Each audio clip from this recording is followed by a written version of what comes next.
Sir Shittington leant uneasily on the bar, shifting from one foot to other, while Miss Pinkerton fanned herself, and gazed listlessly out of the window. "Oh, Mr. Shittington, please, sit down. On no account must you do yourself this disservice of standing. I may be a lady, but I'm also benevolent. Please, sit down." Mr. Shittington's bowel heaved and quaked, rather like a ship's bow, or a heavy cloud. He had not the will, or, literally, the guts to tell Miss Pinkerton, his one true intended, that last night he had consumed so fiery a rapacious to give the devil a shit-shifting rumble. In addition, he had inhaled a 50-pound reefer, and knocked back 12 bottles of King Sharpley whiskey, 12%. Upon waking that morning, in a heavy, green fog, he had already seen the evacuation of his lower brown sack several times, and, he mused, it would be a long time before the sheets were white again. Miss Pinkerton had arrived, as usual, about 11, just as he had so hurriedly pulled on his shit-stained breeches, and the butler had answered the door. Pretty as a penny, and twice as sharp, she was doll-like, but as animated as a carousel, and her figure danced even when still.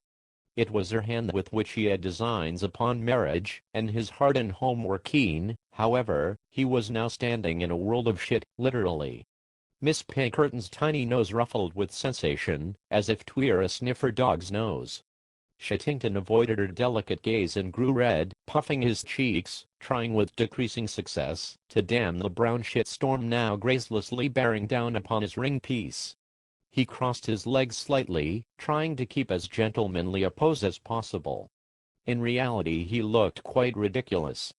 Miss Pinkerton spied him doing this, and spoke once more. "Are you quite all right, Mr. Shittington?" she said, her white-gloved hand resting with some assertion on the table. Shittington shifted, and shit his sack out. The noise, and the stench were unbearable.